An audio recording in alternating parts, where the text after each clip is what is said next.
Hello, everyone. My name is Filiz Çakır Philip. I am founding curator of the Aga Khan Museum. I welcome you all to today's lecture. Before I introduce our special guest, I would like to provide some background information on the current exhibition, Hidden Stories, Books Along the Silk Roads, and the specific section related to this lecture.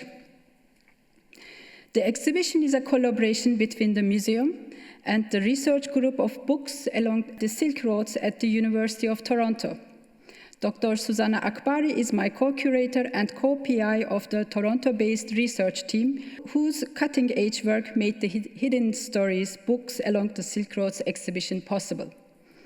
When we were conceptualizing the exhibition that you can see in our gallery on the second floor, we found ourselves focusing on Alexander the Great within the intercultural crossroads and how significant his impact was for the very specific vast geography. I am thrilled that Suzanna has agreed to share her knowledge with us today on this very important subject. Originally, we had planned this lecture to be in person, but due to current circumstances and ongoing uncertainties around traveling, it was decided in mutual agreement to host her virtually. Today's lecture is streamed live, and we have international attendees together with our guests at the auditorium. Suzanna Conkling Akbari is co-PI for the Book and the Silk Roads project, co-curator of the Hidden Stories exhibition, and professor of medieval studies at the Institute for Advanced Study at Princeton, New Jersey, after 24 years at the University of Toronto. She is a well-respected and distinguished scholar, a dear friend, who has written books on optics and allegory, European views of Islam, idols in the East, and travel literature such as Marco Polo. She co-edits in Northern Anthology of World Literature and does a literature podcast called The Spout Inn. We are very pleased to have Suzanna Akbari for today's lecture, which is part of the programming of the exhibition Hidden Stories, Books Along the Silk Roads. Her lecture today is titled Tombs, Temples, and Sacred Sites, Testing the Limits with Alexander the Great. Dear Suzanna, over to you. Thank you so much for the invitation to join, and thank you very much to all of you joining today, both you who are there in person at the museum and those who are joining virtually. I had hoped and planned to be in Toronto for this lecture, but in these complicated times, sometimes our plans have to change. And I'm very glad that we can be together virtually, if not in the same physical space this time. I'd also like to thank Dr. Melissa Morton, as well as the whole Old Books New Science Lab for their contributions to the research material I'll be sharing today. With you today, I'd like to pull out one particular strand from the exhibition that's currently on view at the Aga Khan Museum, Hidden Stories, Books Along the Silk Roads. As I said, I'd like to pull out one strand from the exhibition that we put together today. It was my very great pleasure to co-curate this exhibition together with Dr. Filiz Çakır Philip. The last section of the exhibition, titled Intercultural Crossroads, includes a number of manuscripts and paintings depicting Alexander the Great. In the time we have together, I'd like to take you on a wide-ranging tour of images of Alexander, taken from manuscripts produced across a variety of cultural traditions, spanning 3 continents, Europe, Asia, and Africa. The breadth of the overview that I'll offer is particularly appropriate to Alexander, since his own career of conquest was one that spanned the known world of his time, over 2,300 years ago. I'll begin by giving an overview of Alexander's life and the stories that were told about him, drawing particularly on images that are in the Aga Khan Museum's own collection. I'll then turn to a close examination of one particular theme in the life of Alexander, that is, Alexander's encounter with the sacred, both at the gates of Jerusalem in Jewish and Christian tradition, and at the Kaaba in Islamic tradition. Finally, I'll say a bit about Alexander in Africa, both the way that the distant south was represented in European and Mediterranean narratives about his conquest, and the way that Alexander was seen in texts that were composed in Ethiopia, written in the Ge'ez language. In this way, I'll be using the figure of Alexander to illustrate how a single tradition, both in word and in image, has traveled and continues to travel throughout the world, much like the conqueror himself. Known in the Islamic world under the names Iskandar in Arabic or Eskandar in Persian, Alexander the Great's legend was reinvented for each new generation. On the one hand, Alexander epitomizes the absolute power of a mighty warrior king and his thirst to explore new horizons. But he also signifies the danger of going too far, passing beyond the limits of mortal man. The historical Alexander was the son of Philip of Macedonia, educated by the very best of tutors, namely the Greek philosopher Aristotle. Upon ascending the throne at the age of 20 as Alexander III of Macedonia, the young ruler began his journey of conquest. Born in 356 BCE, Alexander died in Babylon only 33 years later, in 323. During that time, however, he had taken his armies deep into Africa, northward into Europe, and into Asia as far as northwestern India. Even during his own lifetime, Alexander's historical conquests had begun to shade into legend. His encounters with Darius of Persia and Porus of India were amplified and elaborated to include clashes with a great range of opposing armies. At the same time, Alexander's role as an explorer, pushing the boundaries in every way possible, became more and more central to his legend. Within 500 years of Alexander's death, an elaborate version of his story by Pseudo-Callisthenes, written in Greek, had appeared, and this version would go on to inspire a host of others.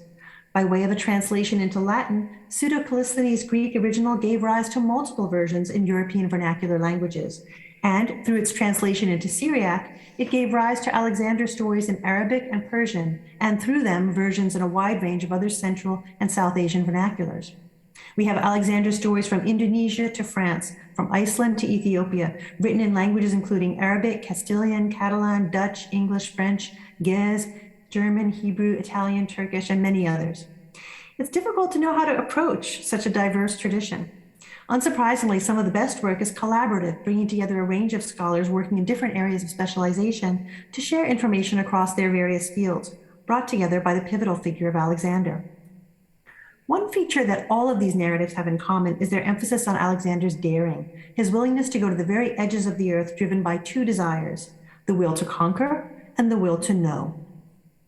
Alexander's curiosity is constantly emphasized, as we'll see in some of the images I'll show you now, as he encounters marvels and wonders in all parts of the world.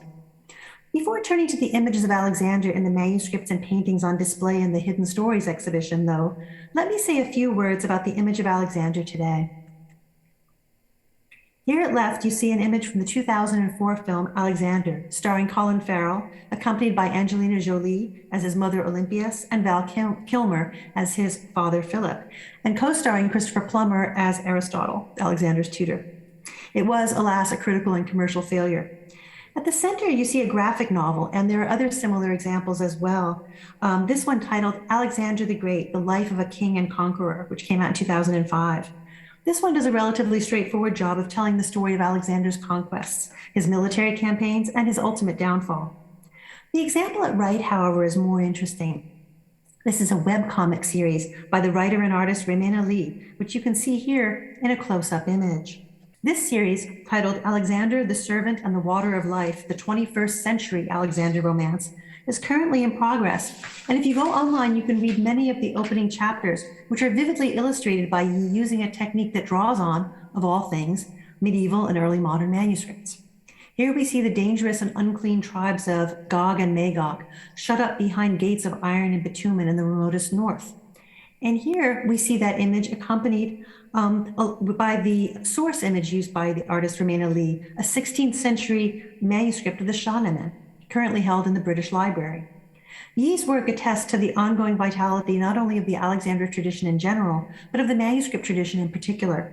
These images continue to inspire artists to create and to provoke us to both awe and wonder. Let me turn now to images of Alexander that are closer to hand in the Hidden Stories exhibition on display now at the Aga Khan Museum. As I mentioned, these appear in the final section of the show, Intercultural Crossroads, immediately following the enclosed micro-CT lab space, which you can see at rear. Each of the objects on display highlights a different episode in the life of Alexander. In this manuscript of the Sayings of the Philosophers, we see the ruler wearing a crown and seated at the center of a group of attendants. At the very right, we see his tutor Aristotle, wearing green and also wearing a turban that signifies his learning and piety. This manuscript, produced in Baghdad during the late 13th century, is on display in the permanent gallery, but we've included a digital copy of the manuscript in the Alexander cluster of Hidden Stories. Its pages include 13 illustrations showing ancient Greek philosophers and scientists, such as Hippocrates and Diogenes, as well as Aristotle. It's interesting to note how, even though the theme of the volume is sayings of the philosophers, it's Alexander the Great who appears at the center of this image, seated on his throne. The collections of texts concerning Alexander found in medieval manuscripts often include a series of letters that were supposedly exchanged between the conqueror and his tutor, showing a number of Alexander's most important qualities. Among these, his willingness to continue to learn from his teacher, even long after the pupil had passed into adulthood, and Alexander's own remarkably curious and subtle intellect. While not a philosopher himself, Alexander was clearly at home among them, motivated by his own burning desire for knowledge. Alexander's conquests are, unsurprisingly, a major theme in every work that deals with his history. Here we see the first of two images of Alexander in the moment of triumph, a moment that, paradoxically, is also a time of mourning and loss. This manuscript of the history of Nigaristan, written by the Safavid historian Ahmad Ghaffari, was produced in Iran, probably Shiraz, during the late 16th century.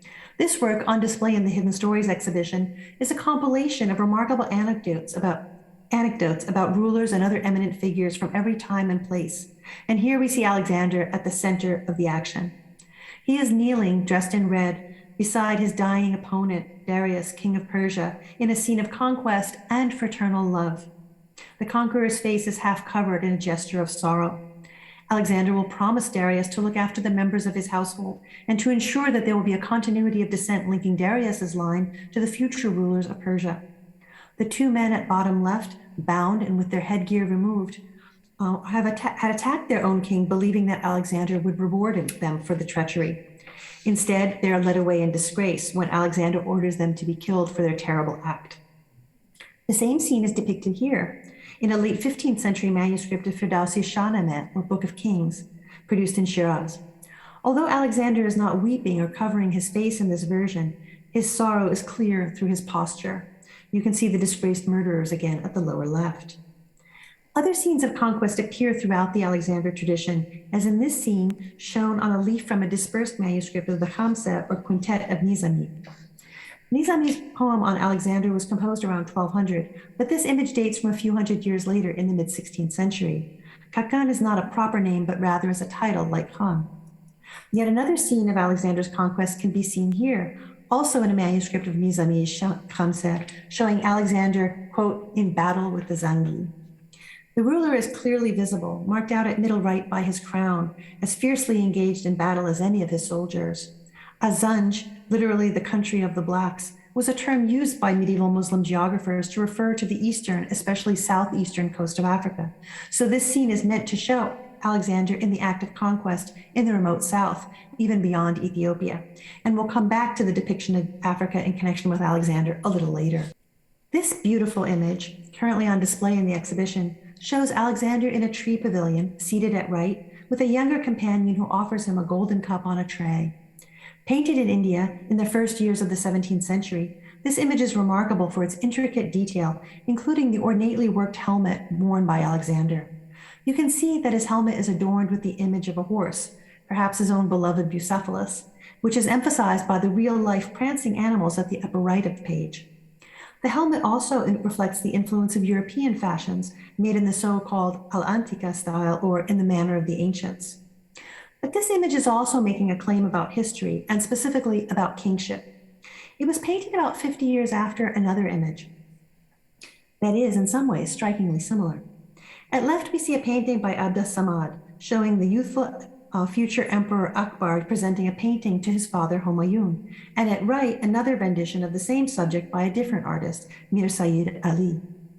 Here's a closer view of the scene in both of these paintings, as well as the image of Alexander and his young companion at the center so that we can compare them. You'll notice immediately a strong resemblance between the image at the left, especially, and the one at the center.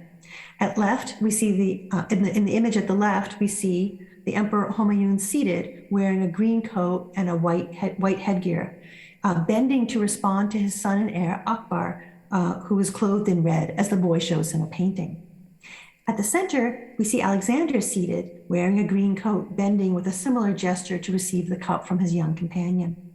This parallelism inscribes Alexander and the Mughal rulers within a single lineage, a heritage of absolute rule and the ability to push the boundary of empire to its limit. Yet there's still more to notice here. Akbar is the younger figure wearing red, with the other two depicted as grown men seated to his left, that is, on our right. The two figures of Jahangir and Shah Jahan were added later, expanding what was originally a father-son pairing into a paternal genealogy extending over 4 generations.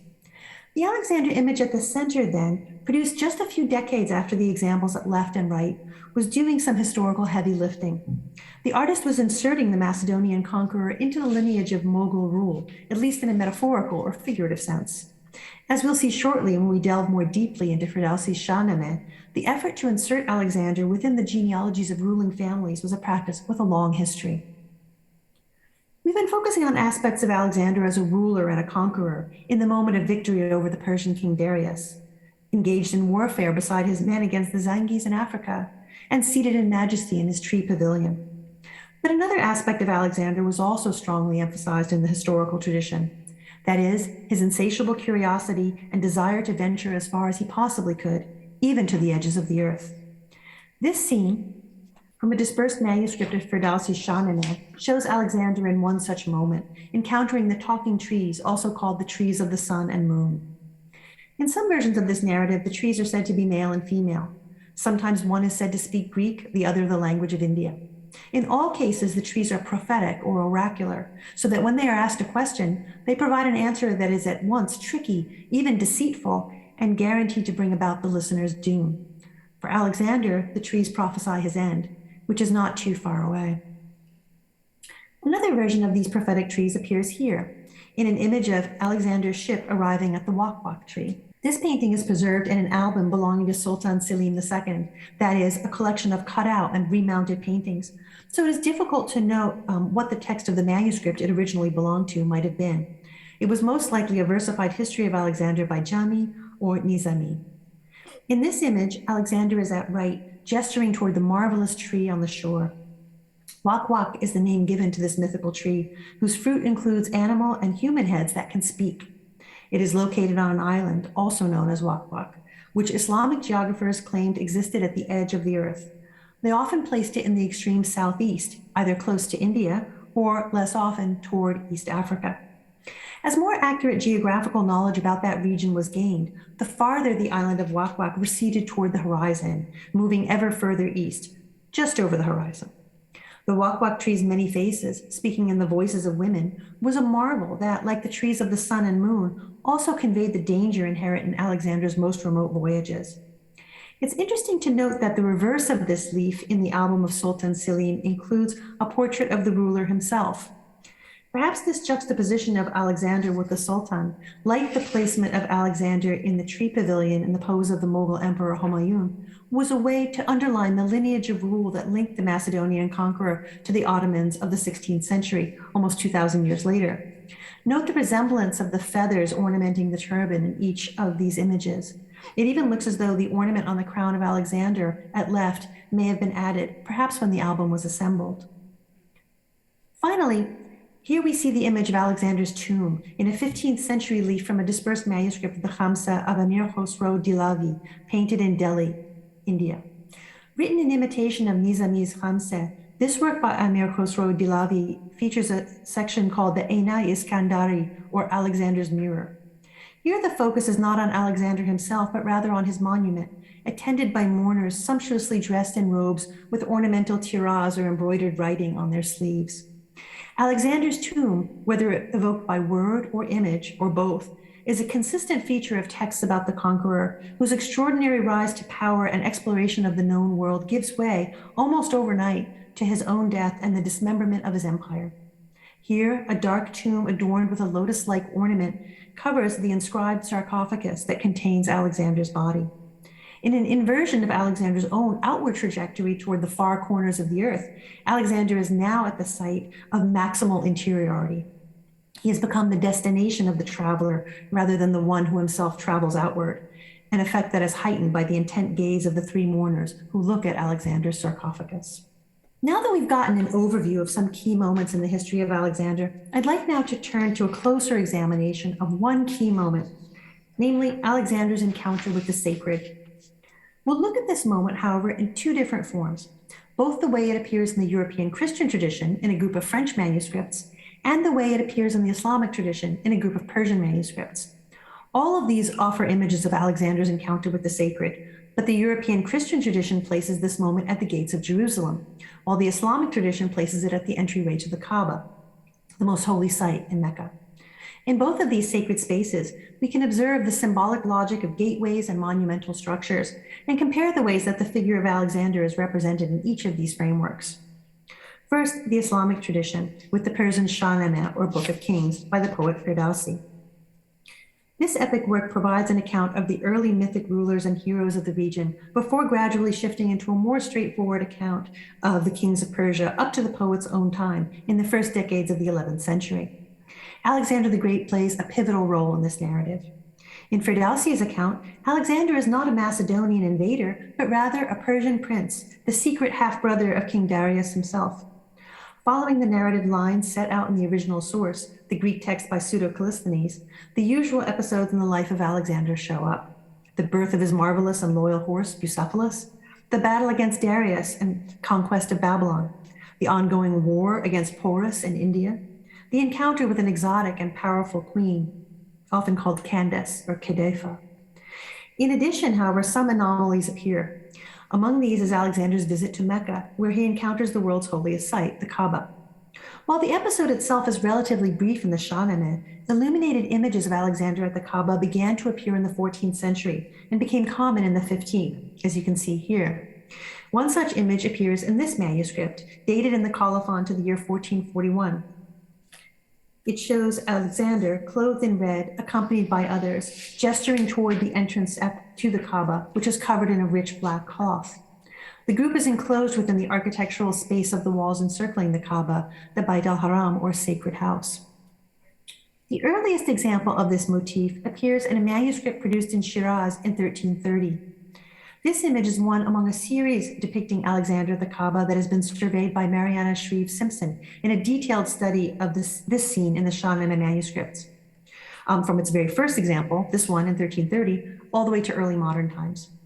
Simpson shows how the emphasis on ritual performance, especially pilgrimage, was gradually increasing, and she demonstrates that the depiction of Alexander in Shahnameh manuscripts was impacted by iconographic traditions from elsewhere, especially those found in Nizami's Khamseh.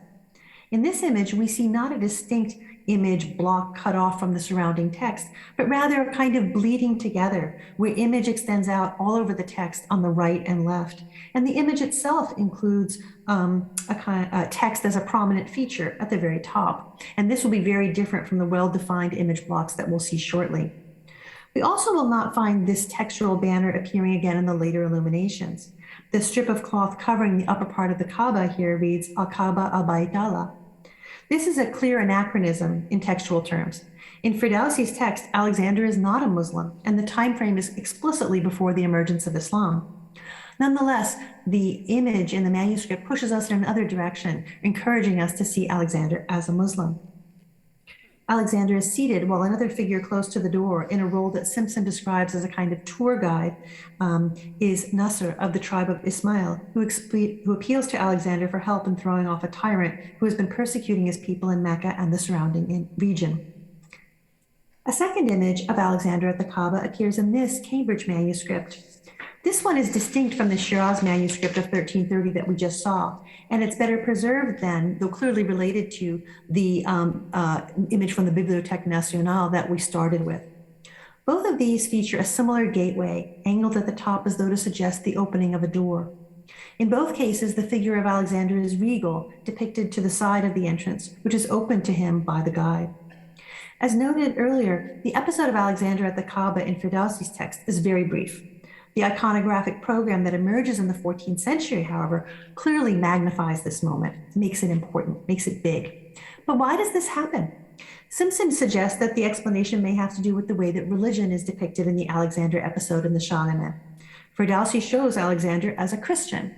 He says that Alexander marries a bride, quote, according to Christian custom, and says that he swears an oath to Queen Kedefa by the Messiah's faith and, quote, by the Holy Ghost. So the Kaaba then, in Simpson's reading, is functioning in the Shahnameh not as a pilgrimage site for Muslims, but more as a geographical center about which the whole world is organized. While the text downplays the Islamic nature of the site, the iconographic program of the manuscripts, the images, develop its sacrality and emphasize pilgrimage. This can be seen in the manuscript from the Bibliothèque Nationale, which we saw a little earlier, which is similar in many ways to the one we see here, the Cambridge manuscript. Both of them show the crenellations that mark out the holy precincts, and the black cloth or kiswa that covers the Kaaba is shown in both. Later manuscripts, though, will handle this scene differently. For example, this manuscript, dated to 1450, which is at the University of Michigan Museum of Art, it is quite different. It's close in time to the two we've just seen, but it includes some interesting variations. We continue to see architectural forms, crenellations, even the cityscape of Mecca itself at lower left. In the Michigan manuscript, though, we find less of an emphasis on the opening gateway of the Kaaba. Instead, the draped cloth of the kiswa provides less of a sense of imminent access than the earlier images did, and the human images are turned away from rather than toward the Kaaba. What this image does provide, what's very new in this image, is the illuminated skyscape above in a display of far, or glory. Far is a term that appears repeatedly in the Shahnameh and is particularly featured in the Alexander episode. He is said to be, quote, resplendent with far, unquote, upon his initial encounter with Darius. The Persian king declares that the royal far shines from your forehead as if you were a Khayanid prince, unquote. Far, which literally means glory, was from a very early date associated with the light emanating from the fire, the sun, and the stars, and was used to describe mythic kings and heroes. In Islamic Persia, far was integrated into the pictorial depiction of the prophet and some saintly figures, such as imams, in the form of golden flame. In theological terms, the pre-Islamic concept of far could merge in iconographic settings with the Islamic concept of nur, or divine light, so that the emanation of glory from the individual person could be understood also as a reflection of the divine nature. This can be seen especially well in this image from the Michigan manuscript. The divine light appears above in the heavens in a manifestation of the divine illumination that can be understood both in theological terms and in philosophical Neoplatonic terms as nur, as light. But it's also the site of displacement of Alexander's far. We see this in the treatment of the gold, which is above at the very top of the frame, signifying the divine light. But this gold also appears elsewhere, on the door of the Kaaba, and in the crown of Alexander. Note that his face is downcast. The roof of the Kaaba is, as it were, also crowned with gold, a gold that seamlessly merges with the gold of the heavens. You can just barely see where the gold of the roof ends and the gold of the sky begins. The whole scene conveys a complex message about the nature of kingship, the relationship of human far and divine nur, and the limitations of human glory in the face of the divine. This is very different from what we saw in the earlier Shahnameh manuscripts. I'd like to turn now from the Islamic tradition to the Christian, from Persian texts to French ones, looking at the Old French Histoire ancienne jusqu'à César, or ancient history up to the time of Julius Caesar. As we've already seen, the Alexander tradition is diverse and complex, and the place of the Histoire ancienne within it is an unusual one. While it is a French vernacular text, composed just a few decades after other French Alexander romances, such as the Roman de toute chevalerie and the Roman d'Alexandre, it integrates that narrative within a larger account of the history of the world. As in Erosius's influential 5th century Latin universal history, 7 books of history against the pagans, the Histoire ancienne opens with a geographical overview that nods to the role of Alexander in establishing the boundaries of the known world. But while Erosius depicts Alexander as a bloodthirsty tyrant, the author of the Histoire ancienne has a more expansive vision. He does see Alexander as an overreacher, which leads to his ultimate downfall. But Alexander's experiences, his battles against a Babylonian king, the apocalyptic aura of his exploration of the remotest Orient, and above all, his experiences at Jerusalem, make it clear that Alexander is a typological prefiguration of the Crusader kings of the Latin kingdom of Jerusalem. The Jerusalem narrative found in the Histoire ancienne does not appear in Erosius's universal history. It entered into the tradition through Latin translations of Josephus, and was popularized by its inclusion in widely disseminated texts such as the Historia Scholastica of Peter Comestor. In other words, it comes from Jewish tradition into the Christian tradition. For Josephus, Alexander's encounter at the gates of Jerusalem is a deeply textual moment, a moment that is typologically linked to another crucial textual moment, the flight of refugees from the fallen city of Jerusalem after the destruction of the temple, bearing books in Hebrew that would become the foundation of spiritual rebirth. In that light, it is fruitful to compare the depiction of Alexander at the gates of Jerusalem as presented in the Dijon manuscript of the Histoire ancienne seen here, juxtaposing it with the earliest Shahnameh illustration of Alexander at the Kaaba, which we saw earlier. And here they are together. The image from the Dijon manuscript, shown at right, shows the moment when the high priest, accompanied by the other elders of the community, greets Alexander at the gates of Jerusalem, hoping to discourage him from conquering the city, as he's done so many others. To their surprise, the conqueror bows down before the high priest, stating that he had seen him dressed in his ceremonial garments, including the golden plate adorned with the breastplate adorned with the tetragrammaton, in a prophetic dream.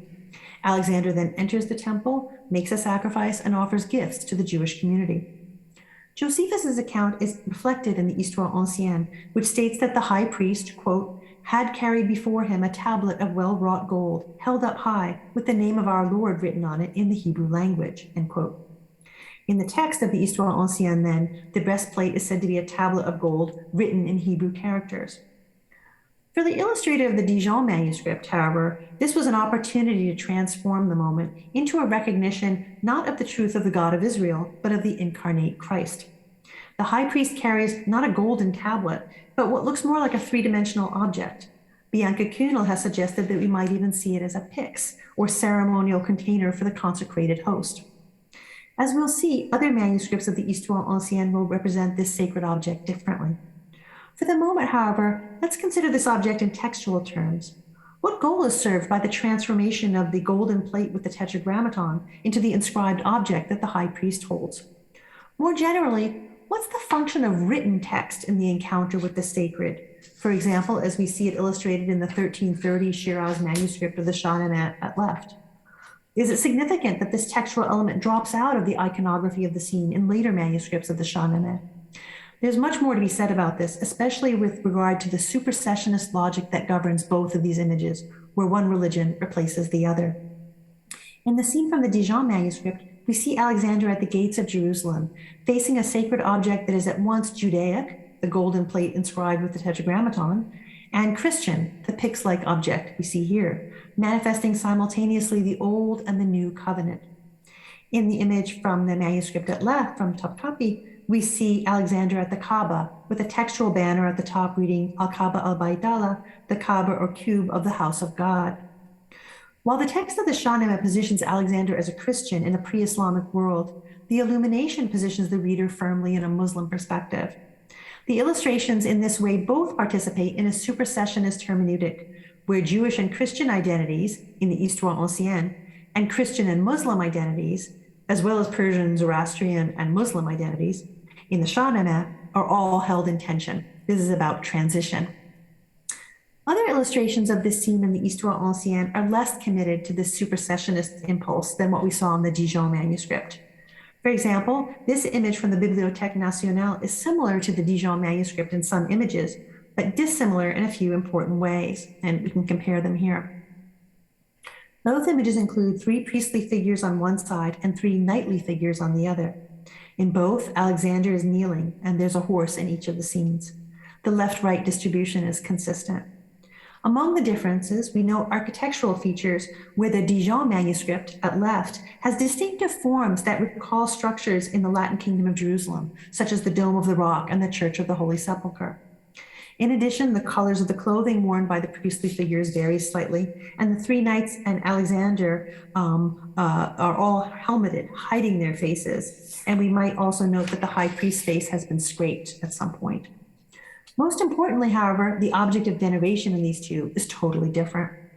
Where the text invites us to see a golden plate, a single golden plate marked with the tetragrammaton, the name of God, and the Dijon manuscript offered us a 3-dimensional pyx-like object, which we see at left, the Bibliothèque Nationale manuscript shows us instead, at right, what appear to be 2 tablets of the law. And they look black in the image, but they would have been silver colored at an earlier time before changing over time. The effect is not simply to underline the supersessionist hermeneutic that we already saw in the Dijon manuscript, but to ground it more particularly in the law, reminding us of the fulfillment and replacement of the old law of Moses with the new law of Christ. Beyond thinking comparatively about these 2 traditions found in the Histoire ancienne and the Shahnameh, both depicting Alexander's encounter with the sacred, can we speculate a little further? We've already noted that the depiction of Alexander at the Kaaba that emerges in the early 14th century and takes off in the 15th century is an innovation that defies the relatively minor role that the episode plays in Ferdowsi's Shahnameh. So why did this interest develop in 14th century Shiraz? Simpson suggests that maybe an interest in pilgrimage practices in the region played a role, but she doesn't speculate any further. Considering the iconography of Alexander at Jerusalem in the manuscripts of the Histoire ancienne, however, might offer us another possibility. All 5 of the earliest manuscripts of the Histoire ancienne, produced during the 13th century, within a few decades after the work's composition, were written in scriptoria in the Latin Kingdom of Jerusalem prior to the fall of Acre in 1291, that is, on the eastern Mediterranean coast. As Jaroslav Folda and others have demonstrated, the scriptoria at Acre produced manuscripts of high quality and distinctive features, and recent work on the orthographic and phonological features of the French spoken in that region, Outre-mer, or beyond the sea, has taught us about the distinctive linguistic and literary culture of that region. Is it possible that there was more cross-fertilization in cultural terms in that region than we have as yet been able to measure? The artistic traits of the Acre scriptoria, so well illustrated in the Dijon manuscript of the Histoire ancienne, are sometimes very loosely called Byzantine. It would be more apt to describe them as the product of a syncretic, emergent style based in the Eastern Mediterranean. Might this style, along with these iconographic practices around Alexander's encounter with the sacred, have extended even more widely along the trade routes and lines of cultural communication as far as Shiraz? What more could we learn about the trade routes and lines? What more could we learn about the artists and artisans who inhabited this environment? Might presentation manuscripts have circulated across this cultural divide? Would manuscripts have traveled as war booty? In this case, a close look at the multiple versions of the history of Alexander can help us to better understand the complexly intertwined cultures of the pre-modern Eurasian region, reaching from the Eastern Mediterranean as far as Persia. For the last few minutes of this paper, I'd like to turn to Alexander in Africa, and more specifically in Ethiopia. I'd like to do this in 2 different ways. First, by commenting on how Ethiopia is represented in the stories about Alexander, and second, by showing how Alexander is represented in Ethiopian culture, both in text and in image. Let me begin with the place of Ethiopia in the medieval European imagination. In theological terms, Ethiopia was understood as a place of special grace and apocalyptic expectation. In the Hebrew Bible, illustrated on the right-hand side of the 16th century painting by Simon Benning, the story of King Solomon and the Queen of Sheba was interpreted in terms of a mystical union that brought the earthly Jerusalem into contact with the southern riches of Ethiopia. In the Acts of the Apostles, the Queen of Ethiopia, named Candace, is identified as the ruler of the Ethiopian root eunuch who converts to Christianity. Apocryphal stories of the Magi, seen in Simon Benning's painting at the left, also associate one of the 3 wise men with Ethiopia, in a reassertion of the fundamentally 3-part division of the world found in medieval world maps and medieval encyclopedias. In this way, Ethiopia was seen both as a remote location placed at the southeastern extreme of the world, but also as a pivotal point in salvation history. The presence of Ethiopian identity as a key point of reference in salvation history was not limited, however, to explicit citations from the Bible and Apocrypha, such as Solomon and Sheba, the 3 Magi, and the Ethiopian convert who is mentioned in the Acts of the Apostles. It also appears in what we might call the secular strands within salvation history, where typological relationships continue to be central. Most important among these are the legends of Alexander the Great, which for medieval Europeans, especially in the 12th century, were central to crusading ideologies, and the fantasy of Prester John, the mythical king of a remote region who would one day, or so Christian people believed, come to the rescue of the Crusader armies in the Holy Land.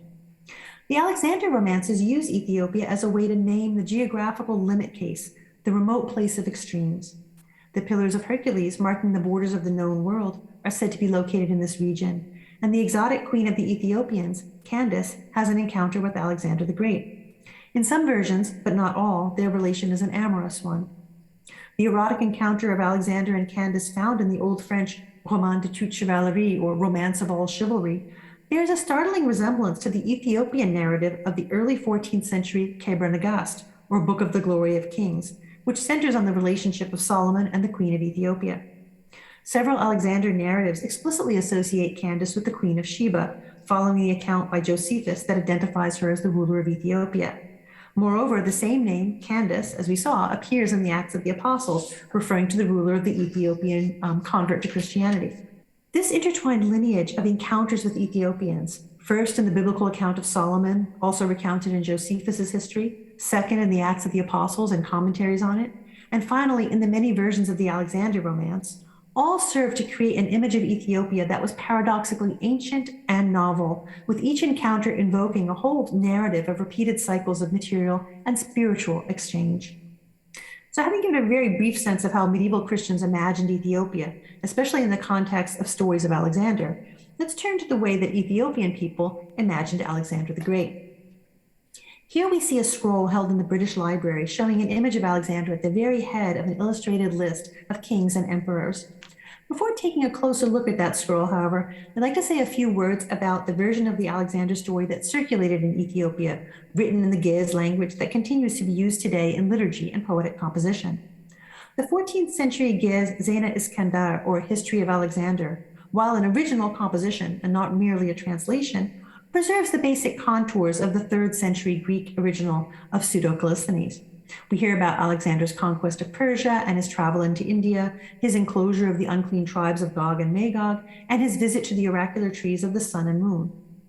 One striking difference appears, though, when Alexander has his encounter with Candace, who in many versions of the story is described as the queen of the Ethiopians.